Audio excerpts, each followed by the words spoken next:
Antes de iniciar o estudo do movimento feminista e entender como se desenvolveram as suas três ondas, é necessário, primeiro, analisar qual é a origem do termo feminismo e, segundo, aqueles que ficaram conhecidos como protofeministas. A origem do termo feminismo possui duas principais teorias. A primeira vai dizer que ele surge lá no meio do socialismo utópico e que foi utilizado pela primeira vez em 1837 pelo filósofo francês Charles Fourier. Esse filósofo defendia que a humanidade chegaria a um patamar elevado em consonância com Deus, ou pelo menos o conceito de Deus que ele tinha, e com a natureza, quando exercesse livremente a sua sexualidade, sem as amarras do que ele chamava ser a moral cristã da época. É nessa parte da sua filosofia que ele vai apontar o papel da mulher para, então, quebrar essa moral, através da adoção de um comportamento feminista. Elas utilizariam, então, duas principais coisas. Primeiro, renegariam o casamento monogâmico e a necessidade da fidelidade, tanto para si quanto para o marido, que ele dizia ser, então, uma forma de libertação, tanto para as mulheres quanto para os homens. E segundo, exercendo livremente a sua sexualidade, mesmo que para isso fosse necessário elas falarem mentiras ou dissimulações para conseguirem dar suas escapadinhas. Lá no livro Admirável Mundo Novo, do Aldous Huxley, a gente pode ver uma sociedade muito parecida com aquela a qual Charles Fourier defendia. Nessa sociedade, as pessoas têm uma visão da sexualidade que é extremamente aberta e, do outro ponto, elas têm uma visão deturpada da fidelidade do casamento e veem isso como algo negativo.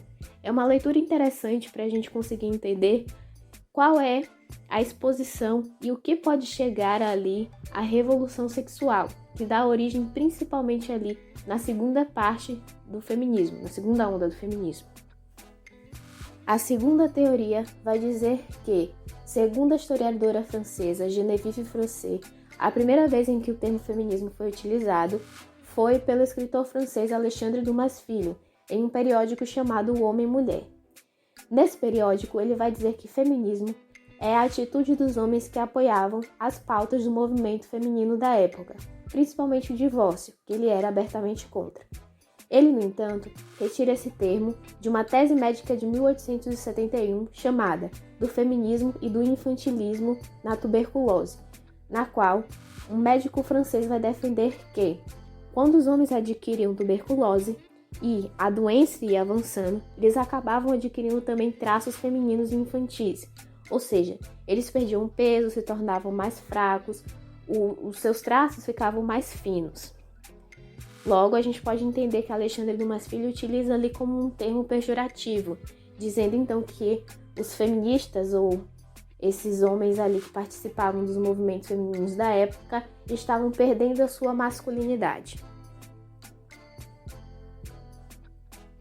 Protofeminismo é o termo utilizado para se referir aos filósofos, escritores e intelectuais que, antes de existir o feminismo como um movimento político e ideológico organizado de mulheres, já defendiam pautas que foram posteriormente assimiladas pelo movimento. Eu dividi o protofeminismo em três partes. O primeiro é o protofeminismo medieval e moderno, que fica representado na Querelle de Femme. O segundo, o protofeminismo pós-Revolução Francesa, que pode ser visto no pensamento de Olympe de Gouges. E, por último, o protofeminismo pré-primeira onda, que pode ser visto na obra Reivindicação dos Direitos da Mulher, da Mary Wollstonecraft. A primeira parte que estudaremos é o protofeminismo representado na Querelle de Femme. Esse período é um período de quase 400 anos de tradição na sociedade europeia. Entretanto, as suas representantes não buscavam falar de quebrar a ordem social da época, mas sim de falar da questão feminina. As suas ideias foram disseminadas através da literatura e essas mulheres pertenciam à alta sociedade e também a famílias de mercadores e empresários muito ricos. Virginia Woolf, que é uma feminista de primeira onda, vai chamar essas mulheres de as filhas de homens educados, porque aqueles que custeavam os estudos dessas mulheres eram principalmente os seus pais. A primeira que estudaremos é Christine de Pizan, que viveu entre 1363 e 1430. Ela foi educada em francês, italiano e latim pelo pai, que era um astrólogo e conselheiro da corte francesa, e também teve acesso à Biblioteca Real da França e a várias tutorias. Com a morte do seu pai e também a morte do seu marido, ela acaba tendo que sustentar a família com o seu trabalho como escritora. Ela então torna-se a primeira escritora profissional a viver do seu trabalho no Ocidente, além de liderar o desenvolvimento da literatura francesa. A obra que vai reunir as suas principais ideias sobre a questão feminina é A Cidade das Damas, na qual ela vai citar uma cidade fictícia onde só existem mulheres. Para quem conhece a história por trás, por exemplo, da Mulher Maravilha, vai ver ali um paralelo entre essa cidade e a cidade das Amazonas. Nessa obra, ela vai utilizar tratados de educação teológicas ou morais que, através de exemplos, induziriam o leitor a adotar um comportamento. A obra começa com ela recebendo a visita de 3 damas que descem do céu. Na verdade, durante toda essa obra, vai permear ali vários paralelos bíblicos, porque a descida dessas damas e a forma como ela vai ilustrar e narrar isso é muito parecido pela forma como a Bíblia ilustra quando os homens são visitados por anjos, por exemplo. Então, ela vai ser visitada por 3 damas. A primeira dama é a Dama da Razão.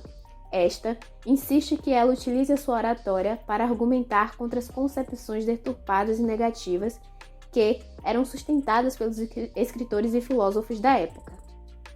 Na verdade, a própria Christine vai citar ali um episódio no qual ela pega uma obra de um escritor muito famoso da época e fica horrorizada pela forma como ele retrata as mulheres, principalmente porque muitos diziam que ele era um escritor que pegava leve com as mulheres. Então, ela escreve essa obra e incentiva as mulheres a lutarem contra essa visão deturpada que existia na época. Posteriormente, a gente pode ver esse pensamento também quando a Mary Wollstonecraft critica os escritos de Rousseau no seu livro Reivindicação dos Direitos da Mulher. Posteriormente, ela vai conversar com a Dama da Retidão. Esta entrega a cidade e ordena o seu povoamento por todas as mulheres do mundo.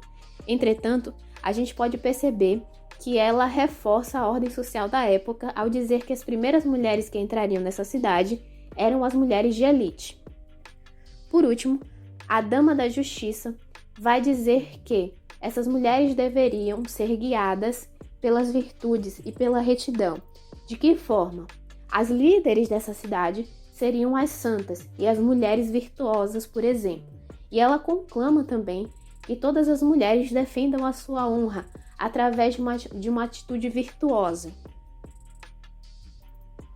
A segunda mulher que estudaremos é Marie de Gournay, que viveu entre 1565 e 1645.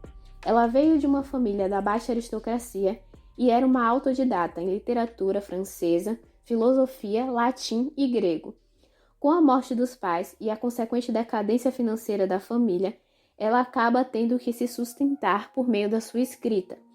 Aliás, no início da sua carreira, ela é muito criticada por ser uma mulher solteira que se sustentava da sua escrita, da tradução e da edição de ensaios. Entretanto, com o tempo, ela acaba ganhando grande influência na corte e também uma pensão lá em 1634. Na sua obra Igualdade entre Homens e Mulheres, ela diz que a subordinação feminina ao homem era resultado do preconceito e que apenas o pequeno incentivo à educação das mulheres explicava a diferença no seu desenvolvimento cultural e educativo.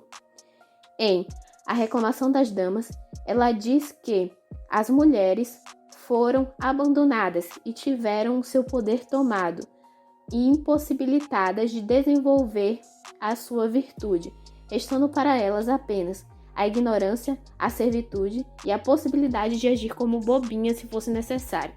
Esse pensamento pode ser visto também no livro Reivindicação dos Direitos da Mulher, quando a Mary Wollstonecraft critica as mulheres da época, chamando elas de fúteis, de bobinhas, de mulheres que só pensam na aparência e que só ficam utilizando esses subterfúgios para conseguir alguma coisa. É uma estrutura muito parecida. Fora que essa questão de ver a educação feminina como algo que a igualaria aos homens e que apenas a educação vai diferenciar homens e mulheres, também é uma visão que vai ser defendida não só pela Wollstonecraft, como também pelas feministas que vão defender a questão de gênero lá na segunda e na terceira onda do movimento. Por fim, Mary Steele, que viveu entre 1666 e 1731, pertencia a uma respeitada família de descendência real. Ela primeiro foi tutoriada pelo tio e posteriormente estudou no St. John's e no Emmanuel College, lá em 1650. Aliás, ela estudou nesses dois colégios simultaneamente. Com a morte dos seus pais, a sua família entra também em uma decadência financeira e ela decide se mudar para Londres. No ponto alto da sua carreira, ela foi financiada por diversas damas da corte e damas da elite, o que durou quase 10 anos. Na educação, ela defendia a criação de um instituto acadêmico apenas feminino, onde mentes parecidas, da mesma idade e do mesmo status social, seriam divididas e estudariam juntas. De novo, assim como Christine de Pizan, ela vai defender então a manutenção da ordem social vigente ao dividir as mulheres pelo seu status social. Além disso, o pensamento dela se diferencia do de Mary Wollstonecraft, que defendia que homens e mulheres estudassem numa escola compulsória e conjunta. Aqui ela vai defender uma escola apenas feminina, ou seja, nada de educação mista. Segundo, ela também negava a inferioridade intelectual da mulher e defendia que Deus tinha dado também à mulher uma mente racional, para que, por meio da educação, ela fosse impedida de ter a sua degradação moral. Aliás, ela vê uma grande degradação moral da mulher no casamento. Para ela, o casamento era uma instituição criada por Deus que havia sido, então, deturpada e degradada por conta da moral falha da humanidade. Entretanto, ela tem um pensamento bem misândrico, porque ela aponta apenas o homem como o grande causador desse problema, por conta do seu egoísmo e da paixão bruta ao se casar. Ou seja, ela dizia que os homens se casavam por motivos egoístas e brutos. Só que ela não via que também era muito comum que as próprias mulheres se casassem por motivos egoístas, para conseguir uma herança, para conseguir um título. Então era uma via de mão dupla. Por último, ela dizia que, como resultado, a submissão feminina ao casamento levaria ambos à infelicidade e à sua degradação moral. E como ela dizia que as pessoas iam se libertar disso através da educação, de novo, é sempre ali o ponto defendido pelas protofeministas, um ponto muito grande, na verdade, é a questão da educação como forma de mudar a realidade feminina de algum jeito.